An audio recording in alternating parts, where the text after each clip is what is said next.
Heidi Fleiss, the Hollywood madam, a woman who at 22 years of age was running the biggest escort ring in the world, or at least the most notorious, catering to high-flying Hollywood A-lists, billionaires, and some of the world's most powerful elite politicians, and, as you've probably guessed, Charlie Sheen. Of course, it would all come crumbling down, and it involves dirty laundromats, exotic birds, and, once again, Charlie Sheen.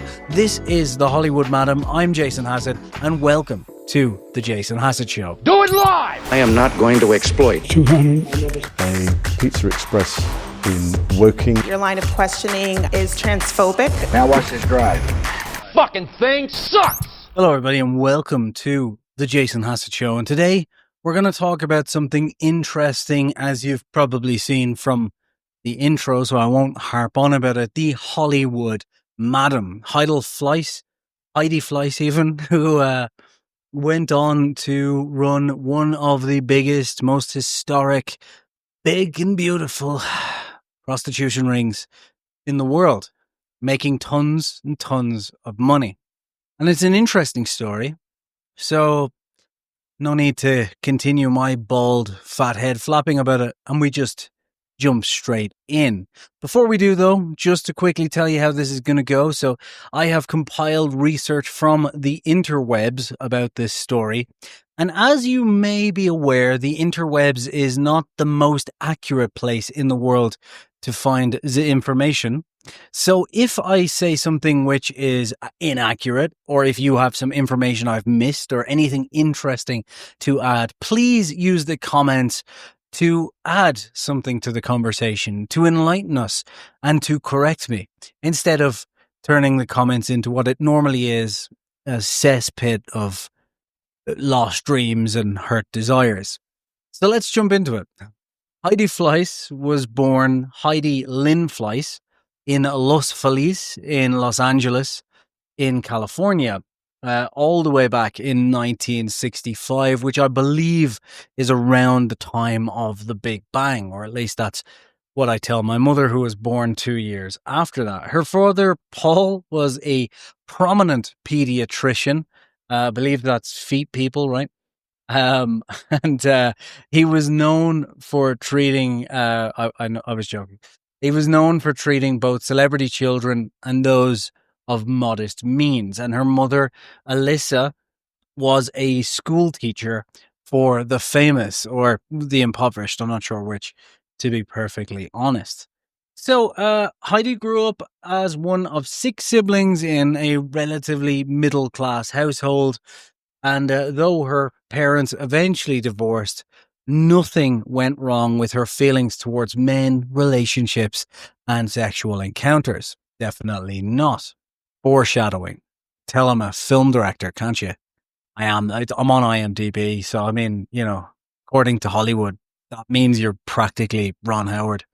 Heidi is a self-described restless youth who struggled in traditional school, and she dropped out in 10th grade, which, as an Irish person, I'm not really sure what that means. Like, is 10th grade like high school or junior infants? I'm genuine. You're going to have to tell me.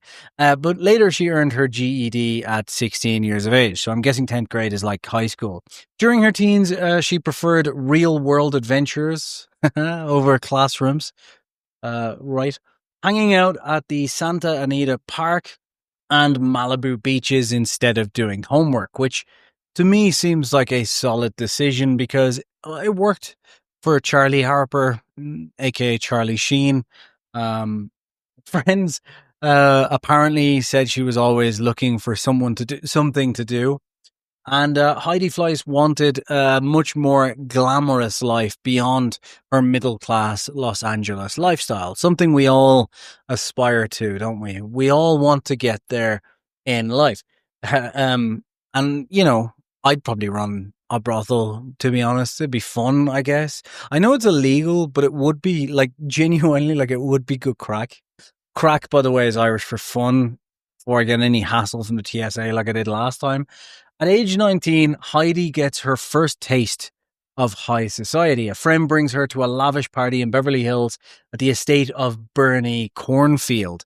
I think if your name is Cornfield, like you're either going to be a farmer or incredibly wealthy, right? Like no, just it's such a strange name to have. Like my name Hassett, it could be in anything, you know. It could be a plumber, wouldn't be an issue. But Cornfield, like you have to either be a farmer or incredibly wealthy. Like you couldn't show up and be like, you know, oh, I sell used Audis. My name is Cornfield. Like what went wrong with your life? Like who touched what happened to you? So he was 57 at the time and a notorious millionaire financier. And Heidi is instantly intrigued by this guy's wealth, interest, and probably not his.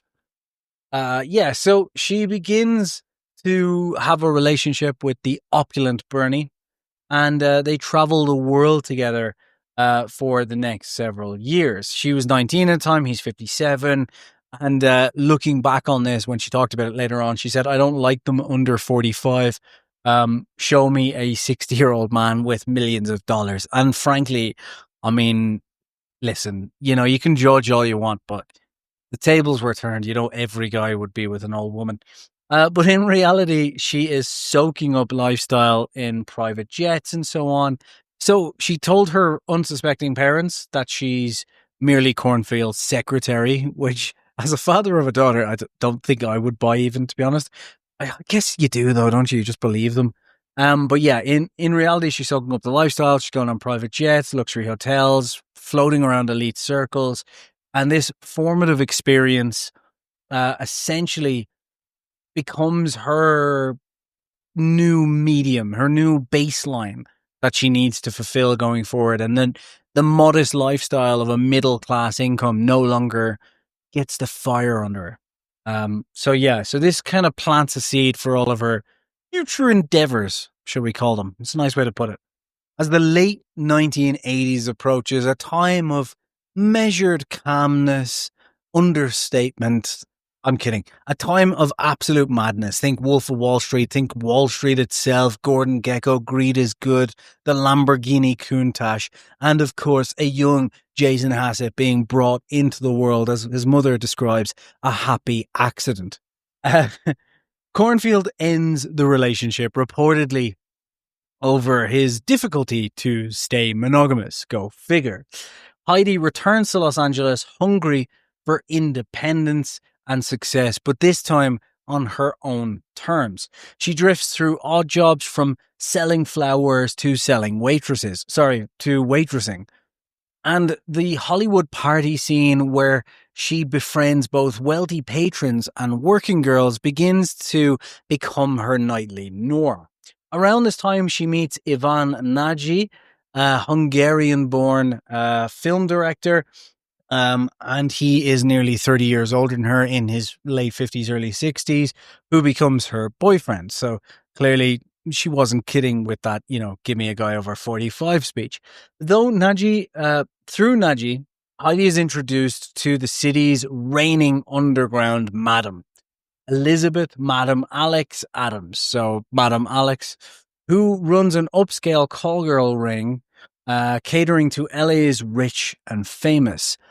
This is kind of weird. Like, I guess it's a very LA Hollywood thing, isn't it? Like, it's not like, I don't think, maybe I'm naive, but like growing up in Dublin, and even when I lived in like the city centre of Dublin and was around like wealthy people and, you know, in silly situations like helping out with the Miss Bikini Ireland competition, for example, I don't remember like anyone mentioning like a high class call girl ring. Like I guess in London, yeah, I guess it's only in these big cities, right, where there's lots of money. I guess Dublin at the time, like, I know it's only 10 years ago, but wasn't really that place. Maybe, correct me if I'm wrong, maybe there was a thing. At 22 years of age in 1987, she begins working under the mentorship of Madame Alex, to pronounce it correctly, learning the ropes of running a high-end escort business. She later recounts that her relationship was intense with the madame. She went on to say it was equal parts affection and abuse. Under Madame Alex's tutelage, though, Heidi even works briefly as an escort herself to better understand all aspects of the trade, essentially doing field research on what her clients wanted, which is normal. I mean, I know for a fact that when I was trying to become a film director, I blew lots of... The plumbers would go and break pipes. This is normal. Joking aside, it is kind of actually normal when you think about it. Basically, you do go and actually do the job if you're going to manage people doing that job. So it is a strange one to dive in at the deep end, shall we say, to get your feet wet, to get your... This is definitely getting demonetized. At the time, Madame Alex's stable of women is aging and retiring, so she tasks Heidi with recruiting a new batch of young, attractive escorts to revitalize her business. Give it a Botox injection. Give it the full Simon Cowell.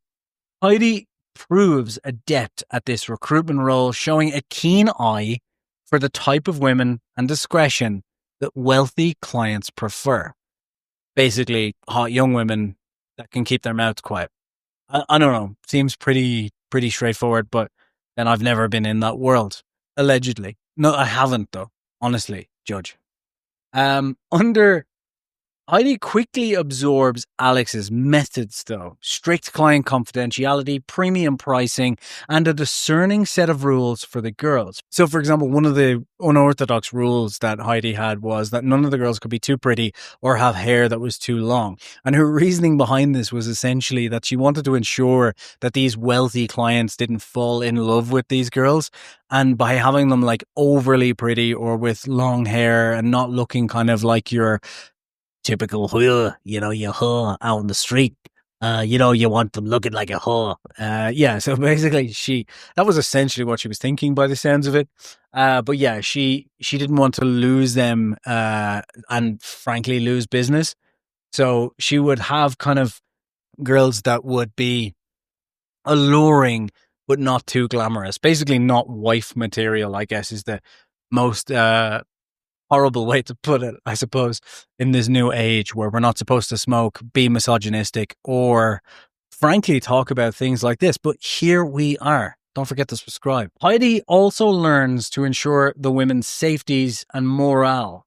Years later, she claimed she never put a prostitute in a situation where they felt degraded or unsafe, insisting they could call her anytime to be pulled out of a bad scene.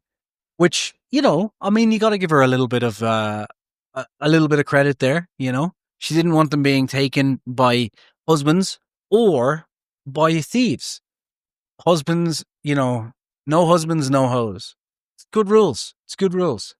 In 1990, though, tension grows between Heidi and her mentor as Heidi's confidence and client list begins to expand. So by 1990, Heidi severs her ties completely with Madame Alex to launch her own high-class escort ring.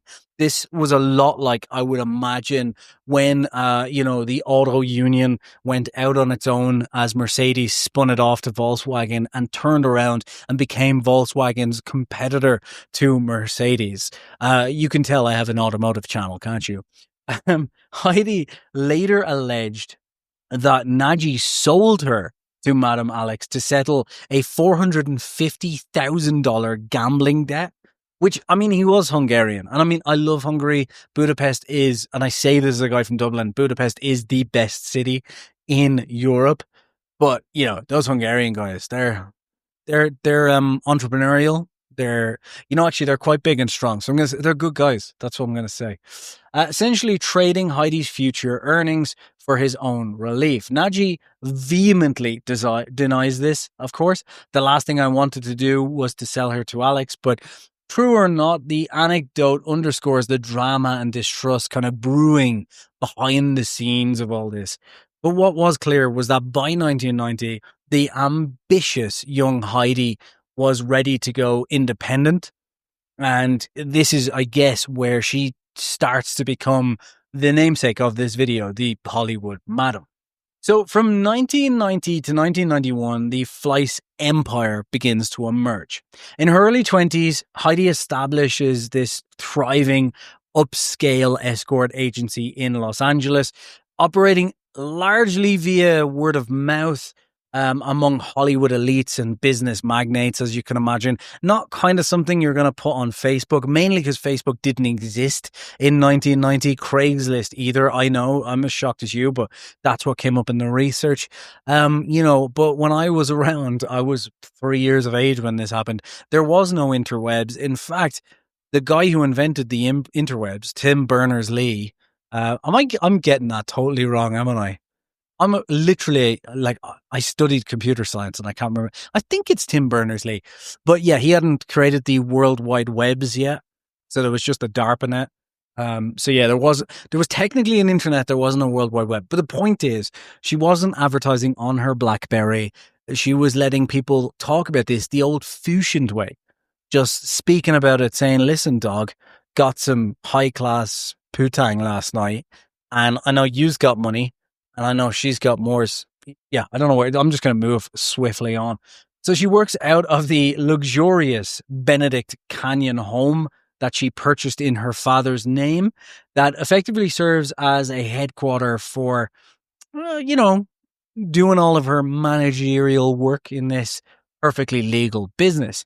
The operations growth is explosive, much like the women. Heidi later bragged, I made my first $1 million after only 4 months in the business. That's it. I'm getting in this business because, frankly, AI's got nothing on that. Nothing. Absolutely nothing. Even on a slow night, she was reportedly clearing around $10,000 in bookings. And at her peak, she claims to have made up to $100,000 in a single night, catering to multiple clients. You need to remember as well, this is in like early 90s dollars. So like $10,000 was a hell of a lot more. Like I was talking to someone the other day who bought a new car. And it's like a Toyota. It was $50,000. Like $50,000 for a Toyota in the 90s. Like if you have $50,000, you're buying a very nice Mercedes. So like making a Mercedes in a night, essentially. Like $10,000, you're buying a brand new Honda. Like this is 1990s dollars. So it's a lot more. The demand seems insatiable. And by 1991, so many women wanted to work for her that Heidi can afford to turn applicants away, which according to her rules earlier, she was doing anyway, but stories. She transformed into a savvy entrepreneur. At the end of the day, it is a good investment. Although I will say there was timeless advice from a billionaire, and I'm really hoping that most of the subscribers of this channel end up being male, because this is going to come across very misogynistic straight away. Here we are. There's a great piece of advice from a billionaire that I'm not remembering the name of now, but his famous advice was don't invest in anything that fucks, flies or floats. Brilliant advice, and probably something you should stand by. Don't invest in women is what I'm saying. Saudi Arabia. Fleiss's clientele comprises of some of the richest and most powerful men in the world, I meant. Her roster of customers allegedly included film stars, studio executives, and international businessmen and politicians. Years later, Heidi mused that these men had a lot of money. It's too bad that they're all dead now. Otherwise, all these birds would be saved. Joking that if her former clients were still around, they could fund her bird sanctuary. We'll get to that. During this period, Heidi's Black Book, a list of clients and names and numbers, becomes one of Hollywood's most whispered about mysteries. She guards it very closely, knowing the explosive potential. Like imagine if a reporter got their hands on that. It would be like a reporter getting their hands on the Epstein list, except less disgusting. Because at least, from what I can see, from what I've seen here, she was hiring people that were out of age, made their own decision to be in this and so on. I know what you're going to say. I know a lot of these women didn't have a choice and so on. I get that. Still better than the Epstein list, in my opinion. You disagree? Put it in the comments. That's what we're here for. It's a discussionary channel. She guards it closely. I've already said that. The code of silence only heightens the allure and power. Heidi runs a business with a blend of streetwise hustling and business acumen. She's a working girl, just like that movie, Pretty Woman. She doesn't fall in love with a Hugh Grant character, I guess. Good movie, though. Very good movie. Also, it's not Hugh Grant, is it? No, it's definitely, I can't remember. It's been a long time since I've seen that movie. Great movie though. Genuinely, like even watch it. Even if you think you're a macho man, you're going to watch The Working Man tonight, watch Pretty Women. She's on call 24/7 with a pager and a bevy of phone lines. Remember as well, this was a time where there was no BlackBerry. Cell service was just about on the brink of popping. She arranges trysts in luxury hotels and mansions, sometimes flying women first class to meet high rollers in far-flung locations like Saint-Tropez or the other side of Saint-Tropez. With just a phone call, she claims she can discern a client's type and dispatch a fitting companion. She prioritizes discretion and health, later boasting that none of her girls contracted an STD on her watch. But normally that's not where STDs grow anyway, so that would be normal. They normally grow on your... Heidi herself, in her mid-20s, lives large on the proceeds. She has designer clothes, sports cars, and nights schmoozing at Hollywood hotspots. Yet she kept a relatively low profile at this point, we'll get there, to avoid unwanted attention. Even as her bank account swells and whispers about a Hollywood madam circulate in elite circles, law enforcement's radar still hadn't quite latched on. It hadn't catfished her out of the barrel. Or at least that's what she thought.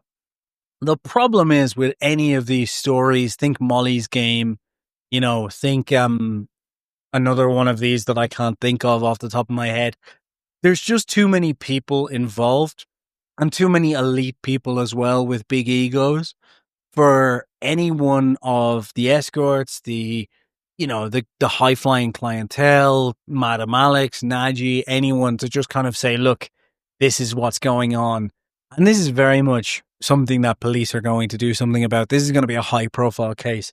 And that's exactly what happened.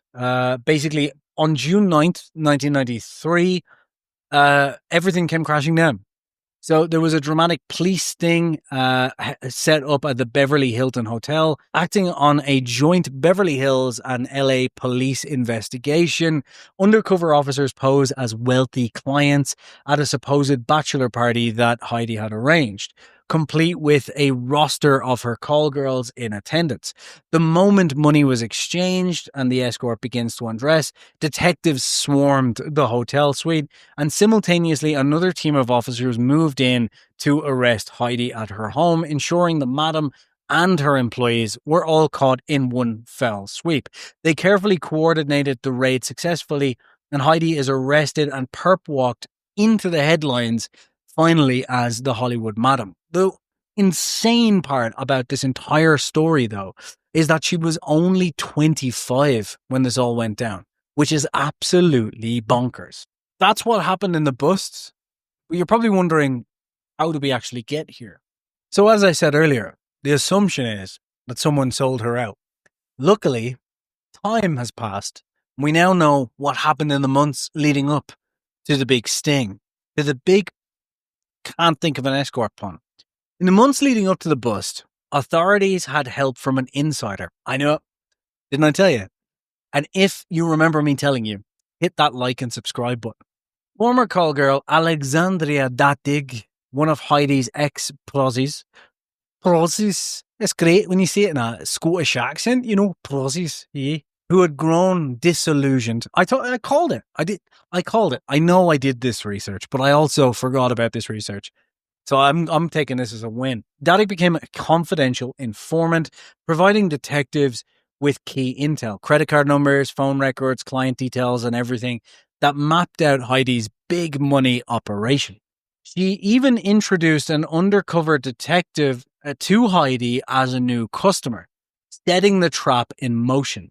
On the night of the sting, Heidi was literally hosting a sex party for hire, about a dozen call girls mingling with what they believed were high-rolling Johns in a posh hotel bar. When the bus went down, police detained the women, swept up the evidence, little black books, pagers, cash, that sort of thing, while Heidi was taken into custody, allegedly with $1,000 in cash stuffed in her underwear. That's where I keep my cash. I don't know why that's so weird. In Datig's word, Heidi had become obsessed with becoming a notorious figure and becoming a high-scale pimp. Heidi denies this, but she was on track anyway, so details, as you can imagine, this kind of story became a frenzy. It kicked off in the newspapers literally overnight. A tabloid sensation in the making. Here's this young, attractive woman running a $1 million call girl ring serving Hollywood's elite. The story is insatiable. You can imagine the appetite for this. I mean, we've seen it again, like a much, much, much darker version with Epstein, I guess. But you can kind of imagine, having seen what the Epstein one's about, imagine that, but with more bling, more kind of less horrible feeling to it, still bad, I guess, but yeah. That's when the press dubbed her the Hollywood Madam, the nickname that would stick for life. And television crews swarm the courthouse at the initial arraignment. Overnight, Heidi becomes one of the most famous names in America. The public is titillated by the idea of a secret Hollywood list of, clientele, and reporters scramble to unearth which A-list stars or power brokers might be implicated. One name that you would imagine would almost certainly jump to the top of that list immediately. Go on, I'll give you a couple of minutes to guess. Yeah, you got it. It was Charlie Sheen, obviously. So you can imagine as well, who Charlie Sheen is. This is before Tiger Blood. This is when he was just drinking leopard blood. But yeah, he apparently was linked to this, and indeed, Sheen's personal checks were found amongst the evidence during the investigation, and he would soon openly admit that he was a frequent customer of this. Beyond Sheen, the possible client list became subject of rampant speculation, and there was a columnist who said Hollywood's biggest players were sweating through their Armani suits, wondering, does Heidi know about me? In the wake of Heidi's bust, Madame Alex, her old mentor, and Ivan Nagy start to face legal scrutiny. The ex-boyfriend who first linked Heidi with Alex is arrested a few weeks later and accused of collaborating in a separate escort scheme, essentially caught trying to keep the game going even after Heidi's arrest. This seems like a real swell guy, that guy. Madame Alex, for her part, reportedly snipes to the press that Heidi's arrogance brought her down. So, just absolutely, gracious in defeat there. Just months earlier, Madame Alex had publicly accused Heidi of stealing her client list and even some expensive jewelry, and their feud had spilled into news reports even before the bust. Some insiders believe that Alex helped investigators behind the scenes out of spite, but that hasn't been confirmed. Meanwhile, Heidi's own family gets embroiled. Her father, Dr. Paul Fleiss, is indicted for conspiracy after it's discovered he signed the mortgage on Heidi's $1.6 million home, which was the same one that was used as the call girl HQ, to help her hide illicit profits. In a heartbreaking scene, Dr. Fleiss pleads guilty to the charges, saying that he only wanted to help his daughter and brap up on the streets, dog, innit? That I can't do. Even British ghetto I can't do. I'm so white, like just unbelievably.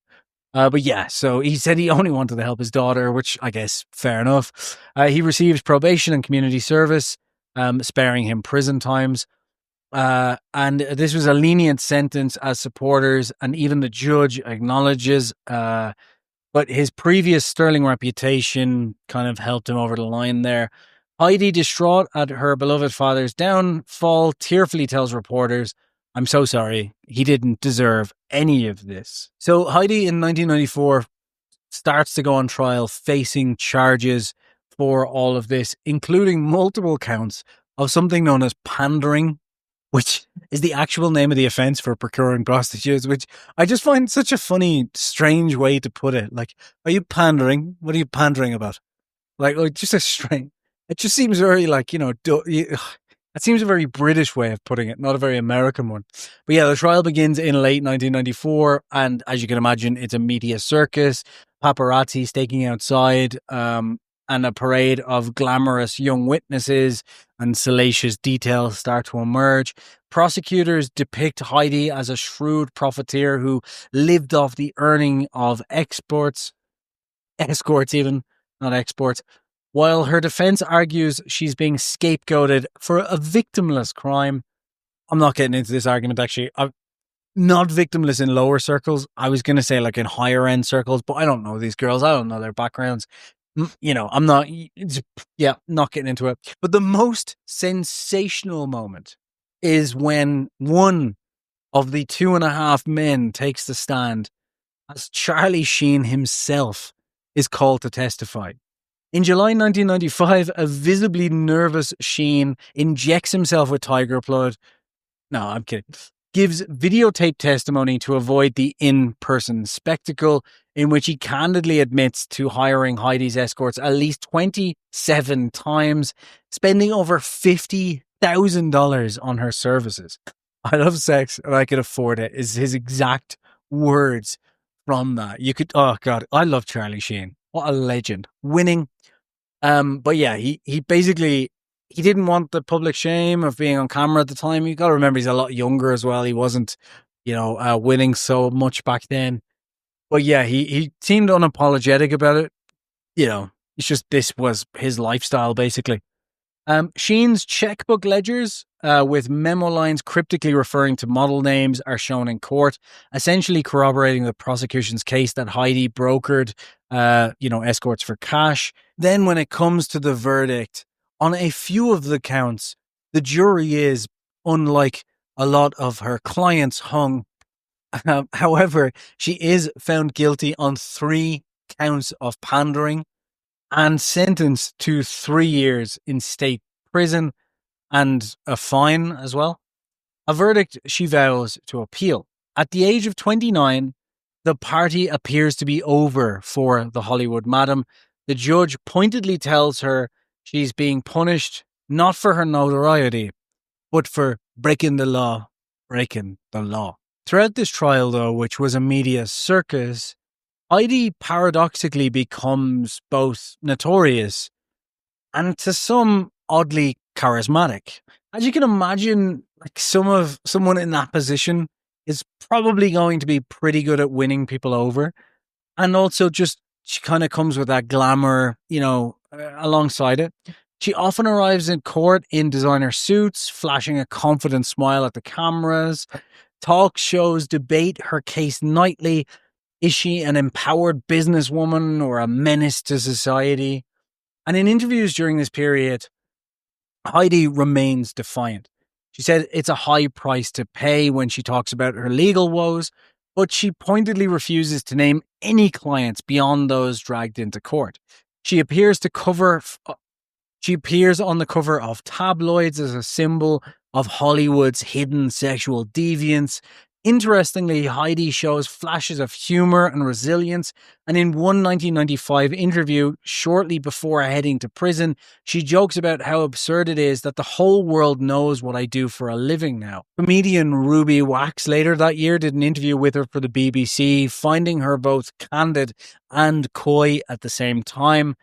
The public's fixation, though, on Heidi's black book is obviously the next thing that happens after all of this.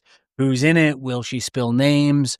All of this reaches a fever pitch, but Heidi teasingly hints at times that she might reveal everything one day in a tell-all. However, true to her word, and to give her some credit for standing by it, she keeps everyone's name under wraps, apart from Sheen and a couple of other people who are outed by evidence in the trial. Mum's the word, or madam's the word, I guess, in this case. This isn't the end of the story, though, for Heidi, who unfortunately went through a long round of legal troubles after this and more court cases. In 1996, in May, in kind of a dramatic turn, she catches a break where the California Court of Appeal overturns her pandering convictions on procedural grounds. Basically, improper evidence handling, jury misconduct, Charlie Sheen putting it. The state case against her is effectively quashed, nullifying her 3-year sentence. So she's happy out. She's basically out of prison now. However, this freedom is short-lived. As you can imagine, they're not quite happy about this, the federal cases. And simultaneously, federal authorities had pursued charges against Heidi for tax evasion and money laundering for the old Al Capone method. She didn't report her illicit activities. And in September 1996, she is convicted in a federal court on those charges. And in early 1997, a federal judge sentences her to 7 years in prison, citing the large sums of untaxed income involved.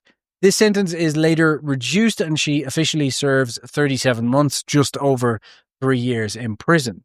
Now, at 31 years of age, she finally is going to the one place that her charm probably isn't going to get her very far, prison. She serves her sentence in the Federal Correctional Institution of Dublin, like the city where I'm from, but this one was in Northern California. A woman's prison that would be her home for roughly 20 months. Prison life proves harsher than anything she's experienced, and later she admits, "I was scared to death in there every day." Early on, Heidi struggles to adjust to even get into trouble. She struggles to adapt while she's in there, gets in a lot of trouble, ends up in solitary for a while. Really not a great place to be, prison, especially compared to the Beverly Hills Hotel. Although I believe the way Los Angeles looks right now, they are getting a lot closer. They're both on fire, basically. But surrounded by these hardened criminals, she was outwheeled, outdone, outconned. She talks about this. She says, I was out hustled, out everything. They ate me alive in there. To cope, Heidi lays low and lets go of the whole world outside, focusing on surviving day by day. She even claims that she had a romantic fling, an experiment, if you will, with a Jenny Lopez lookalike. She talked about this on Larry King years later. Ironically, while she's behind bars for a massive sex scandal, essentially, the president, Bill Clinton, is in his own little twist, which is blowing up, pun very much intended. And she sits back and laughs at the irony of this, probably smoking a cigar, I imagine. It's a crazy world, she says. I'm on a prison track while the president is getting serviced in the White House. In November of 1998, after serving her 20 months, she's released to a halfway house. And by early 1999, she's fully free on probation. Now in her 30s, she emerges to a changed world, a changed self, and confesses that re-entering society was much harder than she expected. She got hit by depression and started using drugs to cope, and slipped into using methamphetamine, that thing that Heisenberg made. Poor Bryan Cranston got heavily involved in that as well, for a time to self-medicate. And this was something that she would deal with for years to come. Still, even dealing with all of this, obviously, as you can imagine, as soon as she gets out, she's hit by a bit of a media frenzy once again and instantly offered book deals. And she ends up going on Larry King in 2002, remarkably candid about her entire wild ride there. And she reflects on it with kind of a mix of regret and pride, I guess. I've made mistakes, she said, but I don't mind a hurdle. I've lived a life of adventure and excitement. And importantly, she expresses that prison gave her a taste of life in a cage that she absolutely hated and had no intention of returning to. Heidi, though, ever the entrepreneur, now free and armed with her name recognition, immediately begins capitalizing on this. In 2002, she releases a memoir called Pandering, which is a tell-all about everything, the insides, the underbelly, and she also pens opinion pieces advocating for legalizing prostitution, arguing in a 2003 essay that a woman should have the right to do what she wants with her body, which, fair enough, and highlighting how current laws victimize these workers. Absolutely true as well. And frankly, it also is proven to just cause more distraught, more criminalization, and more trafficking. So I agree with that, to be fair. In a piece, Heidi proudly noted that she never had a girl get an STD and that one of her escorts made $250,000 in 2 encounters, then quit and got a master's degree. She used these kind of anecdotes to show that if you kind of legalize this world and properly look after it, it can be something that is kind of mutually beneficial, I guess. She even published a playful dating advice book called The Player's Handbook, the ultimate guide to dating and relationships, attempting to rebrand herself as a relationship guru, which, I mean, works, I guess, just seen piece of advice, just going through those pieces of advice that we can all rely on. Like, don't give me a guy under 45. I want a 60-year-old with millions in the bank. I mean, solid advice as far as I'm concerned. Through these ventures, she shows flashes of humor and earned wisdom, though. Paradoxically, Heidi Fleiss becomes a quirky figure in pop culture, half femme fatale, half celebrity novelty. And filmmaker Nick Broomfield had already immortalized her saga in the 1995 documentary, Heidi Fleiss, the Hollywood Madam, which peeled back the curtain on all of this. In 2004, though, this would only elevate in the booming world of something that was kicking off massively at the time anyway, reality TV shows. But this all started when USA Network produced a kitschy TV movie called Call Me, which was but in 2004, it would hit a new level, a massive level, something that all filmmakers, all celebrities, all Hollywood people want to be involved in.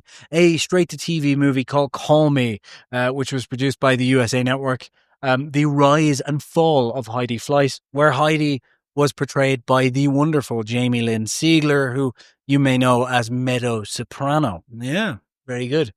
Heidi herself embraces the limelight and makes a cameo appearance in movies, playing a part in the Doom Generation. Pauly Shore is Dead. She also co-produced a cheeky DVD called Sex Tips with Heidi Fleiss and Victoria Sellers. She had kind of reinvented herself, making scandals her brand by the 2000s. Very, genuinely, I mean, you can joke, you can judge as much as you want. Genuinely, though, a very, very shrewd businesswoman, clearly, because she's very easily able to turn what would be soul-destroying, life-destroying events for other people into an actual business or brand and something to reinvent and build her life back up on. So, fair dues, credit where credit's due. However, her personal life did itself, once again, scandal, become not only another piece of media cannon fodder, but also a little bit of a troubling inside look at maybe some of the more emotional downsides of her life. When her time with Tom Sizemore, her partner, went from, as she described, every day like a honeymoon, to him himself being arrested for domestic abuse and being convicted for it in 2003 for assaulting Heidi, a highly publicized trial where there was photos of her with bruises and so on. So just goes to show, you've got this public figure, you never know what's going on behind closed door. He was sentenced to jail for that crime, even as he tearfully professed his love for her on the stand. In 2009, Heidi and Tom both ended up as patients on Celebrity Rehab, as both of them dealt with drugs. Celebrity Rehab, clearly the way to go. With Dr. Drew, this was VH1's Celebrity Rehab reality TV show at the time, and their on-camera reunion was civil, to be fair. In 2005, though, she did try and really, once again, use the scandal queen element to kind of fire up chat and conversation. As she planned, she was going to open a legal brothel for women to use, which she would be calling the Heidi Fleiss Stud Farm, which the concept was where female clients could hire male escorts, effectively swapping the usual gender roles. As you can imagine, this generated a hell of a lot of publicity, but she actually decided to push on with the idea. She bought some property outside Pahrump in Nevada and begins assembling a lineup of would-be studs for the farm. However, by 2007, the plan falls apart due to bureaucratic hurdles.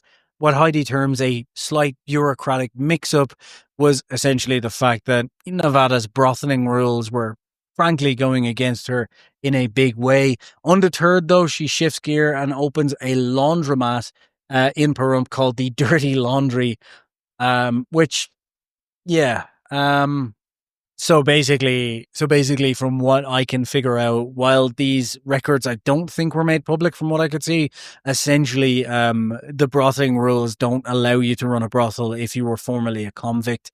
I'm sure she could probably get around that in some other way, but she'd have to take very much a back seat, which is not really her style. So instead, in 2005, she opens up a laundromat in Pahrump instead, called the Dirty Laundry, which is a cheeky name to kind of show who's behind it. She said, I didn't want to deal with all the nonsense in the escort business. So just regular old laundromat, genuinely. Not washing money, just washing clothes. Just good, hard, honest work. In 2009, Heidi formally abandons the brothel dream, saying she's lost interest in that world and would rather focus on something forward-looking. She talks of exploring renewable energy projects in Nevada as the next big thing, and even gets a license for ultralight aircraft to take off and land on her new ranch in Pahrump, suggesting like that she was planning to run like a hobby center, gliders, that sort of thing.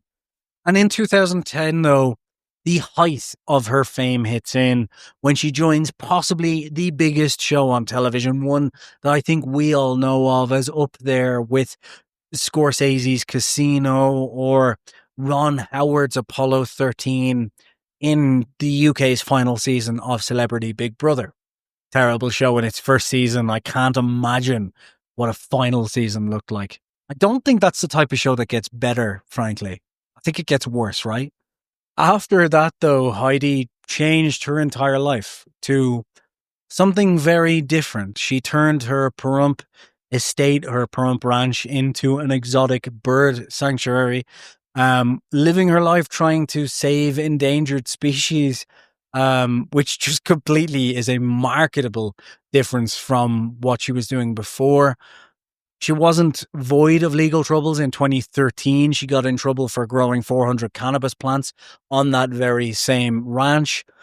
And then there was a little bit more of intrigue when she got into a heated debate in the media after someone shot one of her endangered parrots with a pellet gun. Absolute knob, whoever that was. And she said she was going to move to Missouri and she was sick of Nevada and the West and all of these different things. It's unclear whether she moved or not. There hasn't been much reporting on it since. But what is clear is that now at the age of 59, wherever it is, running her bird sanctuary, that Heidi has lived a remarkable life. And I wonder if now in her 60s as a millionaire, she too is just looking for people under 45. This has been the Jason Hassett Show. I hope you enjoyed it. I did want to change things up and just do something different. I was trying to do kind of relatively current news events and so on. It was just not that interesting, to be honest. And there's lots of people shouting about the news. So I decided to do this instead, brought on with some inspiration from Mark Gagnon, who I've been working with, who just an absolute legend that runs Camp Gagnon and does these. And I thought, good thing for me to do instead was jump into some of the more intriguing stories that I like. So if you've enjoyed it, please do subscribe. And I will see you again next week for another deep dive on the Jason Hassett Show. Thank you. Goodbye.